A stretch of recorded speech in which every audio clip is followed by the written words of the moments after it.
होती हैं। तो किसी व्युत्पन्न राशि को व्यक्त करने के लिए मूल राशियों के ऊपर जो घातें लगाई जाती हैं उन्हें भौतिक राशि की विमा कहते हैं। जैसे उदाहरण के लिए जैसे विमा क्या होती है, तो नंबर 1 हम ये देख लेते हैं विमा क्या होती है। तो हमने देखा बल का जो हमने विमाओं के रूप में इसको व्यक्त किया था m1 l1 t-2। बल एक व्युत्पन्न राशि है और उसको मूल राशि से इस प्रकार व्यक्त किया जाता है। तो हम यहाँ ये देखते हैं कि बल को व्यक्त करने के लिए द्रव्यमान, लंबाई और समय तीन मूल राशियां हमने काम में ली है। तो विमा किसे कहते हैं? किसी व्युत्पन्न राशि को व्यक्त करने के लिए मूल राशियों के ऊपर जो घातें लगाई जाती है उन्हें विमा कहते हैं। किस तरह से इसको लिखेंगे? तो हम लिखेंगे बल में द्रव्यमान की विमा कितनी है? 1 है। द्रव्यमान की विमा कितनी है? 1। यहाँ देखकर घात कितनी है? 1। और घातें ही तो विमा होती है। इसी तरह से बल में लंबाई की विमा कितनी है? 1। समय की विमा, तो बल में समय की विमा कितनी है? -2 है। तो इस तरह से ये जो घातें होती हैं 1, 1, -2 इनको विमा बोलते हैं। और इस तरह से उसको लिखते हैं कि बल में द्रव्यमान एक बार आया है, बल को व्यक्त करने के लिए द्रव्यमान कितनी बार चाहिए? एक बार, लंबाई एक बार और समय 2 बार। लेकिन -2 है, इसका मतलब नीचे चाहिए हर में। अब इस तरह से हमने लिखना सीख लिया था। तो विमाएं क्या होती हैं? घातें। नंबर 2, विमीय सूत्र क्या होता है? तो हमने ये बात कर ली थी विमीय सूत्र। अगर आपसे पूछे, जैसे आपसे पूछेगा कि बल का विमीय सूत्र बताइए, बल का विमीय सूत्र बताइए, तो बल का विमीय सूत्र आपको कैसे लिखना है? ये कैसे? बड़े ब्रैकेट लगाएंगे, स्क्वायर ब्रैकेट, और उसमें मूल राशियों के साथ घातें लिख देंगे। इस तरह से जो लिखा जाता है इसको बोलते हैं विमीय सूत्र। ये क्या है? विमीय सूत्र। ये वाला हिस्सा। तो विमीय सूत्र में आप क्या लिखते हैं? बड़े ब्रैकेट में मूल राशियों के साथ घातें लिख देते हैं। ये विमीय सूत्र है। तो ये क्या है? ये विमाएं हैं। तो विमाओं में m, l और t लिखने की जरूरत नहीं है। विमा सिर्फ क्या होती है? घातें। उसमें संख्याएं होंगी 1, 1, -2। विमीय सूत्र में m भी होगा, उसके ऊपर घात लगी होगी। ये पूरा लिखने का जो तरीका है इसको बोलते हैं हम विमीय सूत्र। नंबर 3, अब हम बात करते हैं विमीय समीकरण। विमीय समीकरण हम जानते हैं कि समीकरण जब लिखा जाता है तो उसमें एक बराबर का साइन होना चाहिए, इस तरह से। तो क्या ये समीकरण है? तो हमने बोला ये समीकरण नहीं। समीकरण कब बनेगा? बराबर 0। ऐसा कर देंगे तो ये क्या बन गया? द्विघात समीकरण। तो समीकरण में, यह समीकरण को इंग्लिश में बोलते हैं इक्वेशन। क्या बोलते हैं? इक्वेशन। और इक्वेशन में इक्वल का चिन्ह तो होना ही चाहिए। इक्वल नहीं होगा, ऐसा लिखा होगा तो इसको समीकरण नहीं बोला जाएगा। इक्वेशन है तो इक्वल का चिन्ह होना चाहिए, =0। अब ये समीकरण है। तो अब बताइए, ये लिखा हुआ है m1 l1 t-2, क्या ये समीकरण है? नहीं। तो समीकरण इसको कैसे लिखेंगे? ऐसा लिख दो, m बराबर m1 l1 t-2। तो विमीय समीकरण किसे कहते हैं? किसी भौतिक राशि को उसके विमीय सूत्र के बराबर रख देते हैं तो इसको हम क्या बोलते हैं? विमीय समीकरण। फिर से, विमा किसे कहते हैं? किसी व्युत्पन्न राशि को व्यक्त करने के लिए मूल राशियों के ऊपर जो घातें लगाई जाती हैं उन्हें विमा कहते हैं। नंबर 2, विमीय सूत्र किसे कहते हैं? मूल राशियों को घातों के साथ अगर हम बड़े ब्रैकेट में लिख दें तो इसे विमीय सूत्र कहते हैं। विमीय समीकरण किसे कहते हैं? विमीय सूत्र को उस भौतिक राशि के बराबर अगर हम रख दें इसको क्या कहते हैं? विमीय समीकरण। तो ये चीजें हमने कुछ यहाँ पे बात कर ली। अब हम ये विमीय सूत्र, विमीय समीकरण ये पढ़ने के बाद नेक्स्ट टॉपिक पे चलते हैं। हमारा नेक्स्ट टॉपिक है विमीय विश्लेषण। क्या है? विमीय विश्लेषण एवं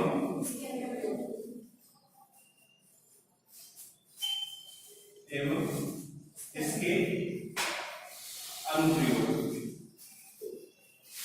ये टॉपिक इंपॉर्टेंट है और इसमें से क्वेश्चन पूछे जाते हैं। विमीय विश्लेषण और इसके अनुप्रयोग।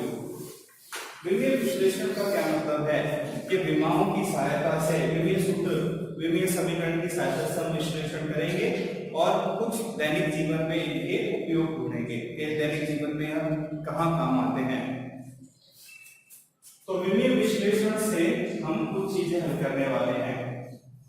अच्छा, इससे विमीय विश्लेषण में आगे बढ़ने से पहले इसमें 3 हम विश्लेषण करेंगे।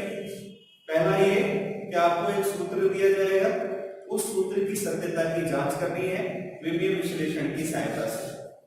जैसे कोई भी आपको सूत्र दे दिया, जैसे गतिज ऊर्जा का सूत्र दे दिया।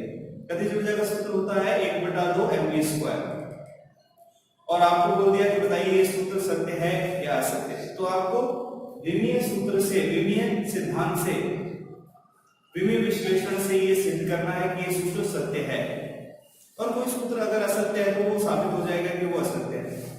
तो पहला तो हमारे पास इसका अनुप्रयोग ये है, किसी नंबर 1। वैसे तो इसको सिंपल लैंग्वेज में बोल सकते हैं, किसी सूत्र की सत्यता की जांच करना, और हम वही लैंग्वेज लिख लेते हैं जो हमारे पास है। क्या है? नंबर 1, किसी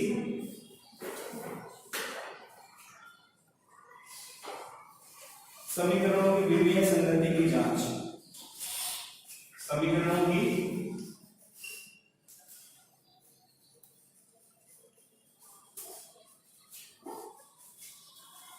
विमीय संगति की जांच। जांच का मतलब पता करना है कि सत्य है या असत्य, जांच करके बताना है। तो समीकरणों की विमीय संगति की जांच हम लोग करेंगे। देखिए, इससे पहले हम लोग एक सूत्र पढ़ लेते हैं, एक सिद्धांत पढ़ लेते हैं, वो है समघातकता का सिद्धांत।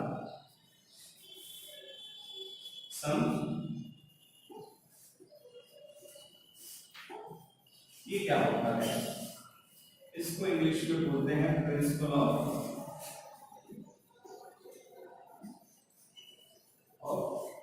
होमोजेनिटी। प्रिंसिपल ऑफ होमोजेनिटी, समघातकता का सिद्धांत। ठीक है, इसका क्या मतलब है? इसका मतलब है, इस सिद्धांत के अनुसार हम ये कह सकते हैं, हम उन्हीं राशियों को जोड़ या घटा सकते हैं जिनकी प्रकृति एक समान हो। तो हम ये लिख सकते हैं, इस सिद्धांत के अनुसार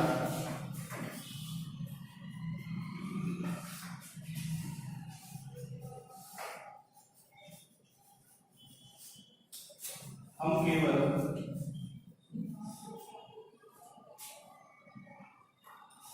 उन्हीं राशियों को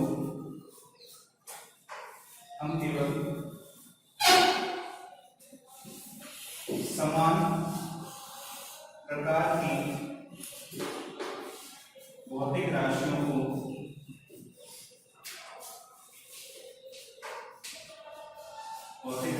को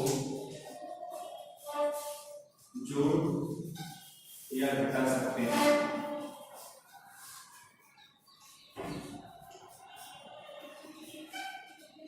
इस सिद्धांत के अनुसार हम केवल उन्हीं राशियों को जोड़ या घटा सकते हैं जो समान प्रकार की हो। जैसे अगर हम बोले कि 5 किलो और 2 मीटर को जोड़ के बताइए कितना होता है, तो हम नहीं जोड़ सकते। क्यों? क्योंकि किलो में किलो जुड़ेगा, मीटर में मीटर जुड़ेगा, और किलो में मीटर नहीं जुड़ सकता। आप ऐसा नहीं कर सकते ये कहना कि ये जोड़ के एक नहीं लिख सकते, किलो और मीटर को नहीं जोड़ सकते। लेकिन आप किलो में किलो को जोड़ सकते हो, 5 किलो प्लस 2 किलो, ये कितना हो जाएगा 7। लेकिन इन दोनों को जोड़ के कुछ लिख सकते हो क्या? एक मान लिख सकते हो? लिख ही नहीं सकते। 5 किलो अलग है और 2 किलो अलग है। तो हम ये बात कर चुके हैं कि समान प्रकार की राशियों को जोड़ा या घटाया जा सकता है। गुणा या भाग की बात नहीं कर रहे हैं, सिर्फ जोड़ या घटाने की बात कर रहे हैं। तो हम उन राशियों को जोड़ या घटा सकते हैं जो समान है। किलोग्राम में किलोग्राम, द्रव्यमान में द्रव्यमान। ये जो नियम है ये हर जगह लागू होता है। ये गणित में भी लागू होता है कि आप मान लो 7x है, 7x में 5x जोड़ेंगे कितना आएगा 12x। x में x को जोड़ सकते हैं। लेकिन अगर हम बात करें कि 5x में 3y को जोड़िए तो क्या ये दोनों को मिला के एक लिख सकते हैं हम? नहीं, ऐसा ही लिखना पड़ेगा अलग अलग। x और y को अलग अलग लिखना पड़ेगा। क्यों? नियम है। क्या है नियम? हम उन्हीं राशियों को जोड़ या घटा सकते हैं जो समान प्रकार की। ठीक है, और ये नियम हर जगह लगता है। ये कोई फिजिक्स का नियम नहीं है, ये हर जगह है। ये जोड़ का नियम है या घटाने का नियम है। हम उन्हीं राशियों को जोड़ या घटा सकते हैं जिनकी प्रकृति एक समान है। या हम ये कह सकते हैं कि सिद्धांत के अनुसार हम उन भौतिक राशियों को आपस में योग या व्यवकलन कर सकते हैं जिनके मात्रक एक समान है, जिनके विमीय सूत्र एक समान है। ठीक है, तो विमीय सूत्र एक समान होने चाहिए, मात्रक एक समान होने चाहिए। एक ही बात है, इसी बात को अलग अलग तरीके से कह रहे हैं। द्रव्यमान द्रव्यमान होगा तो किलोग्राम किलोग्राम भी होगा, सिंपल सी बात है। और वैसे भी आप किलोग्राम को ग्राम में नहीं जोड़ सकते। किलोग्राम को ग्राम में नहीं जोड़ सकते। क्या करना पड़ेगा? पहले उसको या तो किलोग्राम को ग्राम में बदलो, है ना। जैसे आपको बोला है ये 2 किलो प्लस 10 ग्राम, तो आप ऐसे 12 थोड़ी लिख सकते हो उसको, ये तो गलत बात है ना। सीधा सीधा नहीं जोड़ सकते। उसके लिए क्या करना पड़ेगा? पहले इस किलो को भी ग्राम में बदलो, तो ये कितना हो जाएगा 2000 ग्राम, और फिर इसमें 10 ग्राम जुड़ जाएगा। तो जिनके मात्रक समान हो उनको ही जोड़ा जा सकता है और उनके विमीय सूत्र समान होने चाहिए। इसका विमीय सूत्र क्या है? m1। इसका विमीय सूत्र भी क्या है? m1, तो जुड़ जाएगा। ये नियम सिर्फ जोड़ने या घटाने पे है। गुणा या भाग किया जा सकता है अलग अलग प्रकार की राशियों का, कर सकते हैं ना। जैसे आप देख रहे हैं चाल क्या होता है? दूरी बटे समय। देखो दूरी का मात्रक अलग है, समय का अलग है, भाग तो लग सकता है ना। भाग तो लगा रहे हम यहाँ, गुणा नहीं कर सकते, सॉरी जोड़ नहीं सकते और घटा नहीं सकते। भाग और गुणा हो सकता है। ओके, तो ये नियम हमारी समझ में आ गया। इस नियम के अनुसार हम ये कह सकते हैं कि हम उन्हीं भौतिक राशियों को जोड़ या घटा सकते हैं जिनके मात्रक या जिनके विमीय सूत्र एक समान हो। अब हम आपसे एक क्वेश्चन यहाँ पे ले लेते हैं कि आपको दिया हुआ है बल F और ये दिया हुआ है ax plus bx square plus c into T. ऐसा देखिए, ऐसा एक सूत्र दे दिया। ये हम एग्जांपल ले रहे हैं और आपसे पूछा a b c के विमीय सूत्र ज्ञात कीजिए। a b c के विमीय सूत्र ज्ञात कीजिए, ऐसा बोल दीजिए। ठीक है, अब F क्या है? बल a b c कोई भी नियतांक के जिनके सूत्र ज्ञात कर रहे हैं। x विस्थापन है और t समय है। अभी हमने इस सिद्धांत के अनुसार बात की है कि हम उन्हीं राशियों को आपस में जोड़ सकते हैं जो समान प्रकृति की हो, जिनके मात्रक एक समान हो। तो ax में कौन जुड़ रहा है? bx square. तो अगर मान लो ये क्षेत्रफल है तो इसको भी क्षेत्रफल ही होना पड़ेगा। क्षेत्रफल में क्षेत्रफल ही जुड़ सकता है, क्षेत्रफल में आयतन नहीं जुड़ सकता, क्षेत्रफल में बल नहीं जुड़ सकता। और अगर ये क्षेत्रफल है तो इसको भी क्षेत्रफल ही होना पड़ेगा। मतलब जो भी है इन तीनों एक समान प्रकृति की होंगी। क्यों? क्योंकि आपस में जुड़ रही है। और नियम क्या कहता है? उन्हीं राशियों को जोड़ा जा सकता है जो समान प्रकृति की हैं। तो ये सब समान प्रकार की हैं। अच्छा, इन तीनों को जोड़ने से हमें क्या मिल रहा है? सामने बल। और तीन चीजें जुड़ के बल बना रही हैं, जरूर ये भी क्या होंगी? बल। तो यहां से समझ में आ गया ax किसके बराबर है? बल के बराबर। तो ax किसके बराबर है? ax किसके बराबर है? बल के बराबर। स्क्वायर ब्रैकेट में लिख देते हैं, मतलब इसका हमें m1 l1 विमाओं से मतलब है, आंतरिक मान से मतलब नहीं है। तो हमें किसकी विमा ज्ञात करनी है? a की। तो x को उधर भेज दो। तो a की विमा ज्ञात करने के लिए ये हो गया f बटे x।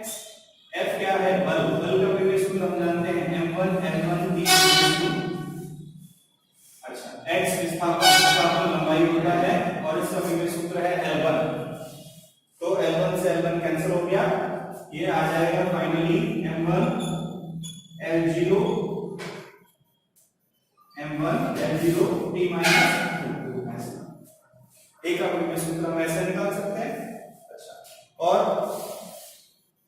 B का विभेद सूत्र, B का विभेद सूत्र निकालेंगे तो हम जानते हैं ये बल है, तो ये बल कौन होगा? बल ax में कौन जुड़ रहा है? ax square.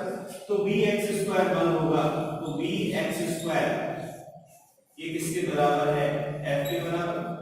और यहां से अगर x स्क्वायर निकालें, सॉरी b अगर निकालेंगे तो ये किसके बराबर हो जाएगा? f बटे x स्क्वायर। और f बटे x स्क्वायर को हम कैसे लिख देंगे? हम b का विभेद सूत्र, f का विभेद सूत्र हम जानते हैं m1 l1 t minus 2। x विस्थापन है और उसका स्क्वायर हो रहा है l स्क्वायर। यहाँ पे सिर्फ x था तो l रखा था, यहाँ पे x स्क्वायर है तो l स्क्वायर रख दिया। इसको हल करेंगे तो ये आता है l ऊपर जाएगा, ये l की घात माइनस 2 हो जाएगा, प्लस पहले से ही है तो m1 l minus 1 t minus 2। ये b का विभेद सूत्र आ गया। c का कैसे ज्ञात करेंगे? तो हम जानते हैं c into t। c into t ये किसके बराबर है? f के बराबर। क्यों? क्योंकि ये बल है, ये बल है, ये भी बल को, तीनों की प्रकृति एक समान होनी चाहिए तभी जुड़ सकते हैं। तो c का विभेद सूत्र क्या आ जाएगा? f बटे t। f का हम जानते हैं m1 l1 t माइनस 2 और t का होता है t1 समय। ये ऊपर आएगा, कितना बन जाएगा? -1 बन जाएगा, -2 पहले से ही, -1 और आ जाएगा माइनस का 3। तो ये हो गया m1 l1 t माइनस 3। तो इस तरह से आपको क्वेश्चन दिया जाता है कि आपको a b c का विभेद सूत्र ज्ञात कीजिए। ठीक है, एक और क्वेश्चन इस पे ले लेते हैं।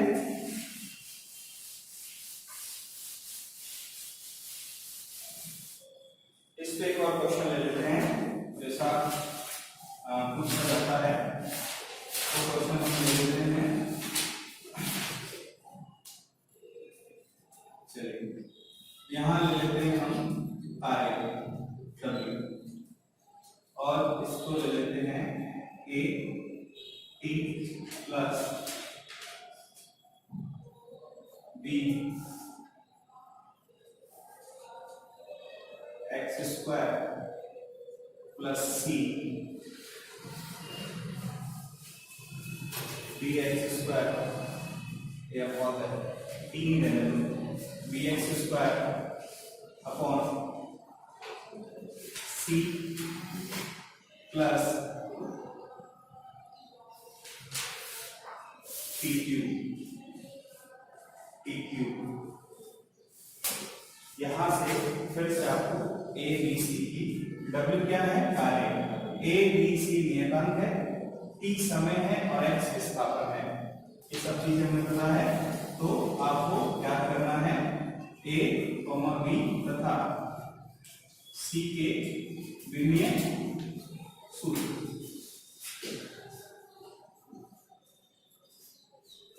a b c के विमीय सूत्र ज्ञात करो। फिर से हम जानते हैं ये पूरा किसके बराबर होगा? कार्य के बराबर। ये पूरा भी किसके बराबर होगा? कार्य के बराबर। क्यों? क्योंकि दोनों आपस में जुड़ रहे हैं और जुड़ के क्या बना रहे हैं? कार्य। तो ये कार्य के बराबर होगा, ये वाला भी कार्य के बराबर होगा। ठीक है, तो इस पूरे को a इंटू t, इसको किसके बराबर रख देते हैं? कार्य। तो a का विभेद सूत्र क्या आ जाएगा? w upon t। w का विभेद सूत्र बल का हम जानते हैं, बल को विस्थापन से गुणा करते हैं, हम जानते हैं ना। w क्या होता है? बल गुणा विस्थापन।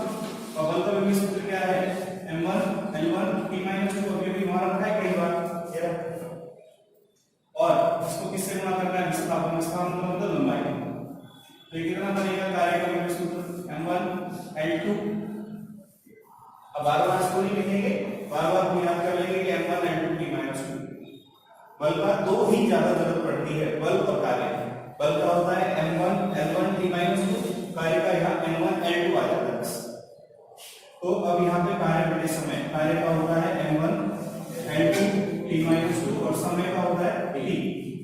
अच्छा ये वाला t घात 1 कर सकते हैं, ये ऊपर जाएगा तो ये बन जाएगा m1 L2 और t - 3 -1 ऊपर जाएगा, -2 पहले से ही है, -3 हो गया। अब इसकी बात करते हैं। इसमें पहले b का विभव सूत्र निकालने से पहले आप इसका निकालिए c का विभव सूत्र निकाल सकते हैं आप। इसको देखिए, सिर्फ इसको c किससे जुड़ रहा है, tq से। c tq के साथ जुड़ रहा है और अभी हमने इस नियम में ये बात की है कि उन्हीं राशियों को जोड़ा या घटाया जा सकता है जिनकी प्रकृति कैसी हो, समान, जिनके मात्रक कैसे हो, समान, जिनके विभव सूत्र एक समान होने चाहिए। तो c अगर tq में जुड़ रहा है और ये सूत्र आपको दिया हुआ है, ये सूत्र आपको दिया हुआ है, इसका मतलब क्या है, c का विभव वही होगी, c का विभव सूत्र वही होगा जो इसका है। अगर ये द्रव्यमान है तो इसको भी द्रव्यमान होना पड़ेगा, ये लंबाई है तो इसको भी लंबाई होना पड़ेगा, अगर ये आयतन है तो ये भी आयतन होगा।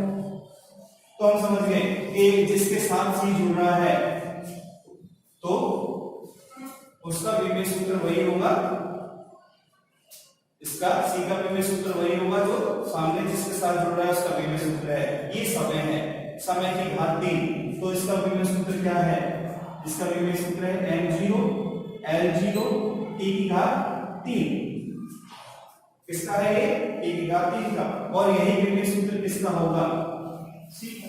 तो उस सिद्धांत से सिर्फ देख के ही हम बता सकते हैं कि c का विभव सूत्र क्या होगा, वो इसका है। इसका कितना है, t की घात 3। अब b का निकाल लेते हैं। तो b का विभव सूत्र निकालने के लिए ये पूरा मान किसके बराबर होना चाहिए, कार्य के बराबर। तो ये क्या लिखेंगे, dx² c + tq, इसका विभव सूत्र किसके बराबर होना चाहिए, कार्य के बराबर। ये दोनों जुड़ के, ये भी tq है, ये भी tq है, दोनों जुड़ रहे हैं। एक ही बार लिखते हैं इसको, दो चीजें जुड़ रही हो या घट रही हो, विभव सूत्र को एक बार लिखते हैं। तो यहाँ क्या आ जाएगा b और इसका विभव सूत्र ले लो, इधर लिख दो L² x² करके लिखते हैं L² और ये दोनों, तो ये हो जाएगा t की घात 3। दो बार नहीं लिखना अलग अलग, एक ही बार लिखना है। और इस तरफ क्या लिख देंगे, m1 L2 t - 2। अब इनको गुणा कर दो, थोड़ा उस तरफ ले जाएंगे तो b का मान क्या आ जाएगा, इसको इस तरफ ले जाएंगे और इसको नीचे ले आएंगे। तो ये आ गया m1 L2 t - 2, ये तो ऊपर आ गया और ये चीज नीचे आ जाएगी, ये इधर चला जाएगा। तो ये इधर क्या आ जाएगा, t की घात 3 और फिर नीचे L²। ठीक है, L² तो कैंसिल हो गया, ऊपर जाएगा तो 2 - 2 0 हो जाएगा। तो b का विभव सूत्र क्या बना, m1 L0 t की घात -2 t की घात +3 और t1। ठीक है, इस तरह से b का विभव सूत्र ज्ञात करिए। इस तरह के क्वेश्चन आपसे बहुत पूछे जाते हैं कॉम्पिटिटिव एग्जाम्स में, जहां पे सिंपली आप c का विभव सूत्र निकालने में घबरा जाते हैं। लेकिन अगर आप इस सिद्धांत को ध्यान से पढ़ें कि हम सिर्फ उन्हीं भौतिक राशियों को जोड़ या घटा सकते हैं जिनकी विमाएं एक समान है, जिनकी प्रकृति एक समान है, तो हम आसानी से इस क्वेश्चन को कर सकते हैं। ठीक है, अब इसके बाद हम चलते हैं कि किसी समीकरण का या किसी समीकरण की विभव संगति की जांच कैसे करेंगे, इसको भी हम एक उदाहरण से समझते हैं। इसमें क्या होगा, आपको एक सूत्र दिया जाएगा और उस सूत्र की आपको जांच करनी है कि विभव रूप से सत्य है या असत्य है।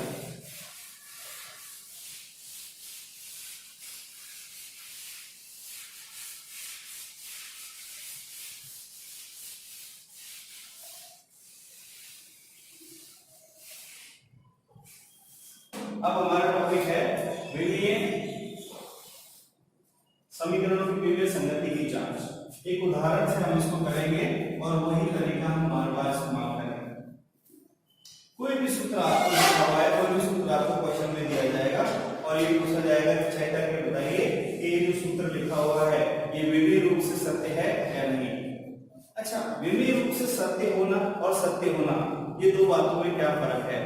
एक तो बोलते हैं कि ये सूत्र सत्य है या नहीं, एक बोल रहे हैं कि विधि रूप से सत्य है या नहीं। ये दो चीजों में फर्क है। देखिए एक उदाहरण हम यहाँ पे ले लेते हैं। आपको कोई एक सूत्र दिया हुआ है, मान लो सूत्र दिया हुआ है t बराबर 2π√L/g।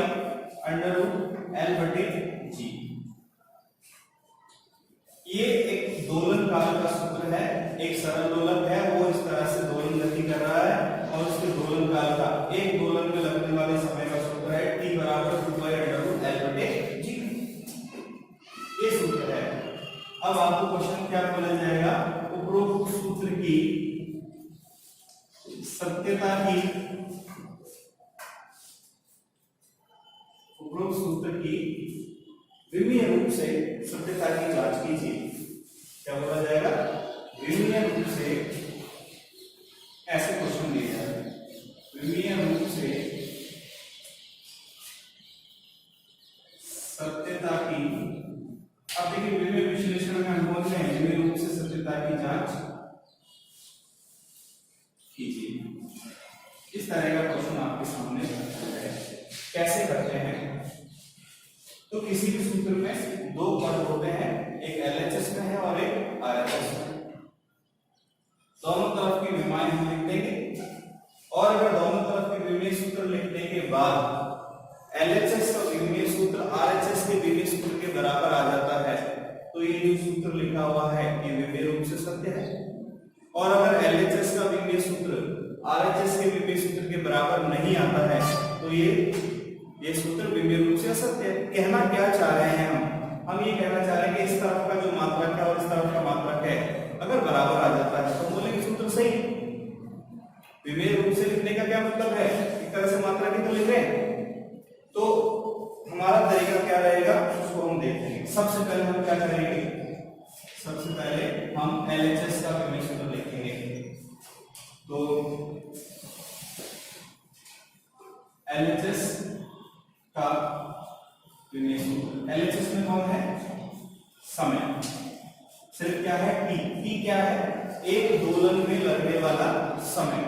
और समय का विमीय सूत्र क्या होता है? m0 L0 t1। सिर्फ t1 होता है, m और l दो एक उसमें समय। इस तरफ का विमीय सूत्र देखेंगे। इस तरफ का विमीय सूत्र क्या है? तो RHS का विमीय सूत्र, RHS का विमीय सूत्र, RHS में क्या है? सबसे पहले 2π नियतांक है, कोई भौतिक राशि नहीं है। लंबाई, समय, द्रव्यमान इस तरह का कुछ नहीं है। कोई भी नियतांक होता है उसका विमीय सूत्र नहीं होता।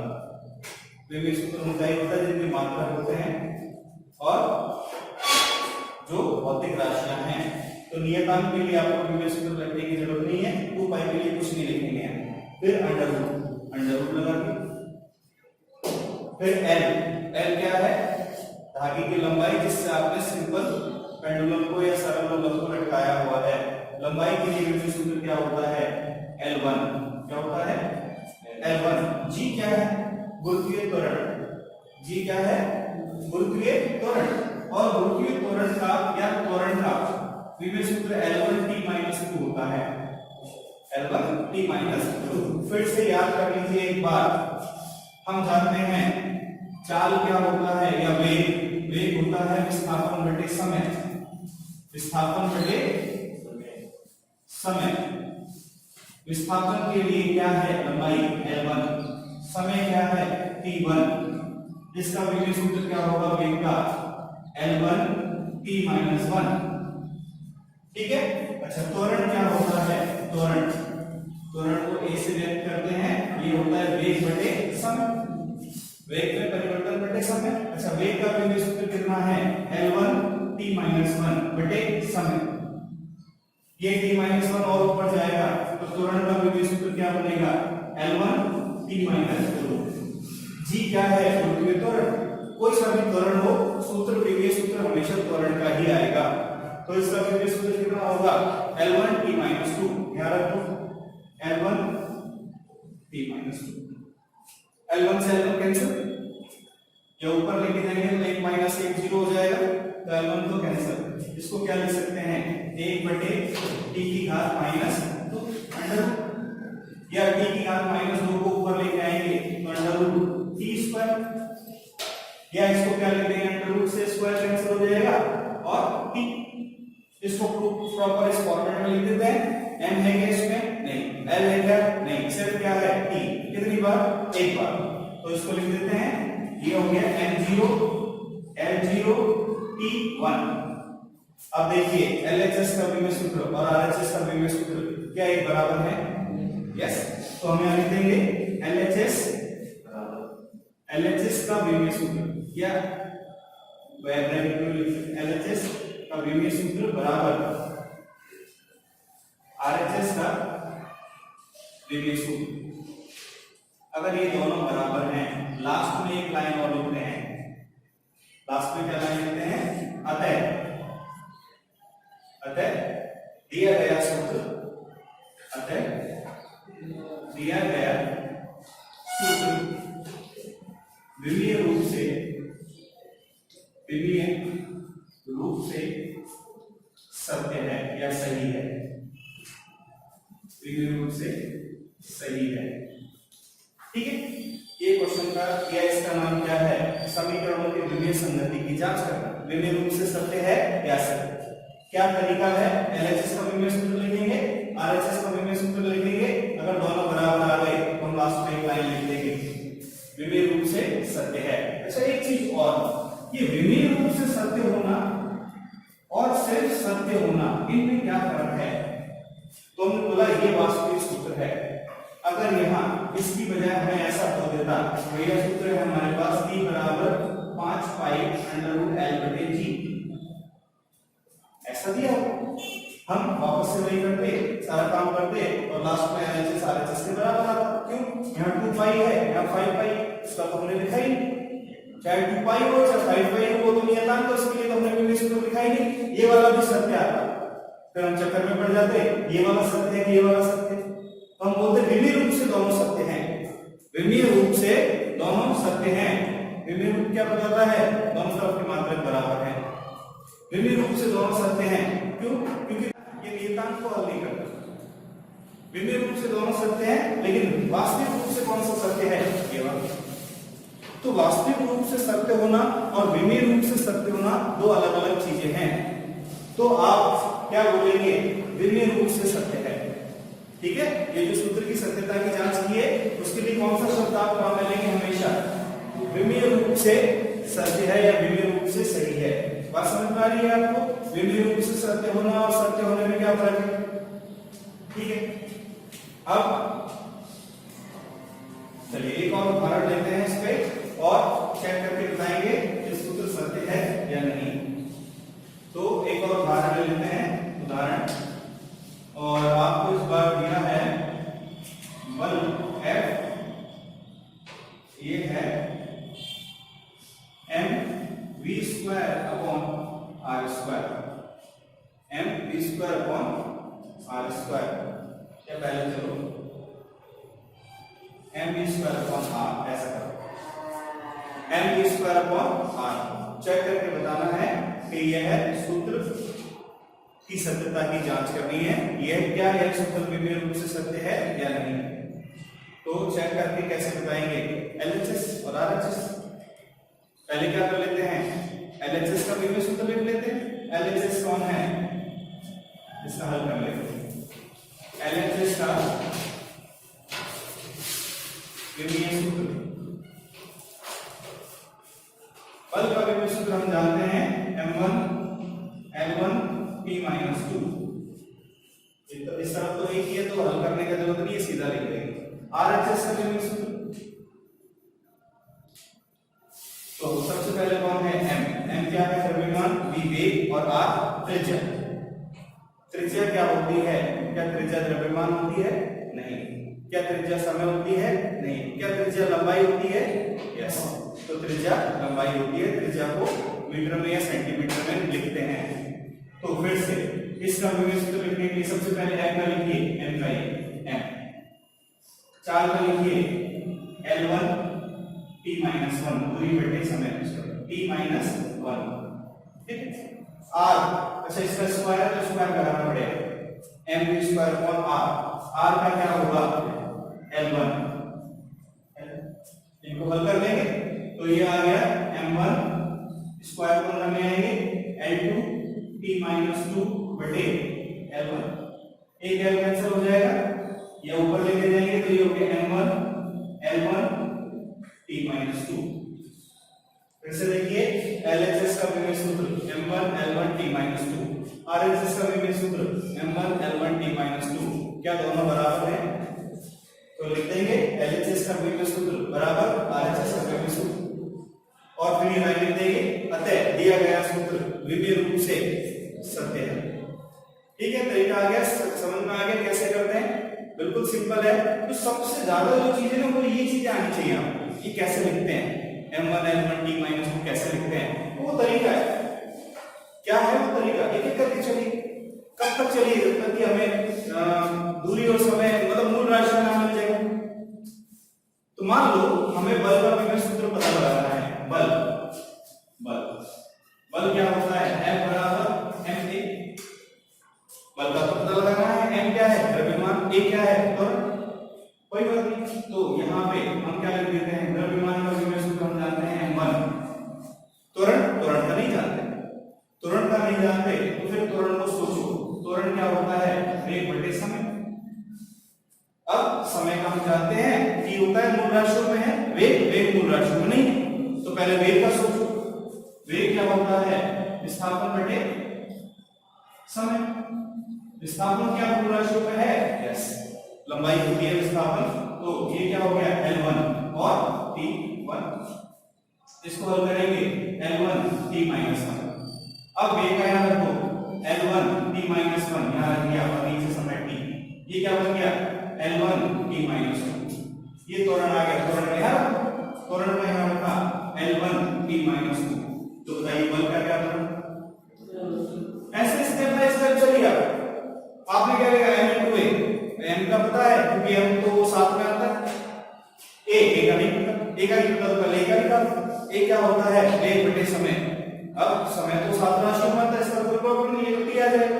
लेकिन फिर वेग का नहीं पता, वेग का नहीं पता तो दूरी बटे समय या विस्थापन बटे समय। अब विस्थापन लंबाई है और समय दोनों में इसमें आता है, मूल राशि में आता है।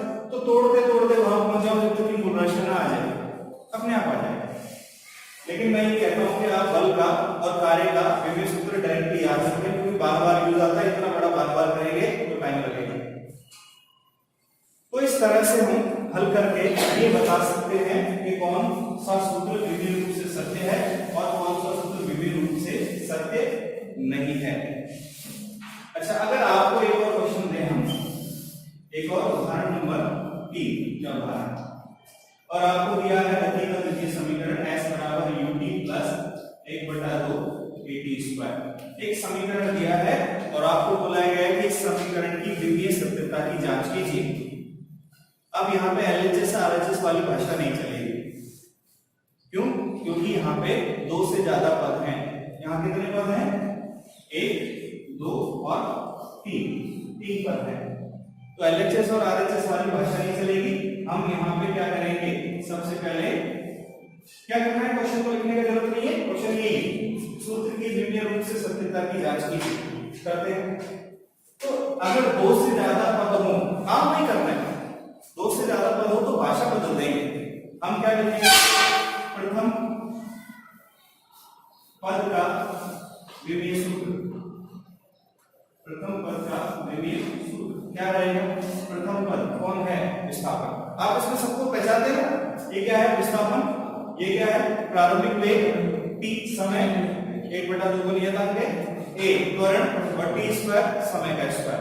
ठीक है, सब चीजों को पहचानते हैं। अच्छा, प्रथम पद का विभेद सूत्र। प्रथम पद कौन है? विस्थापन। विस्थापन का विभेद सूत्र क्या होता है?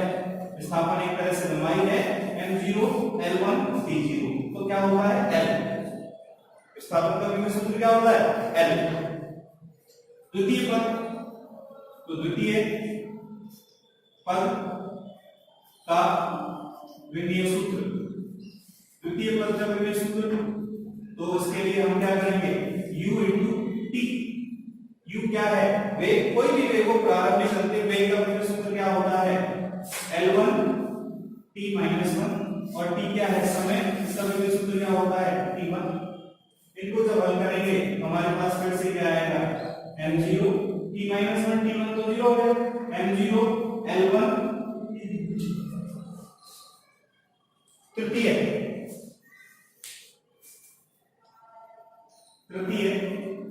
पद का विमेय सूत्र। तृतीय पद क्या है? 1/2 a t स्क्वायर। 1/2 नियतांक है, इसका विमेय सूत्र लिखने की आवश्यकता नहीं है।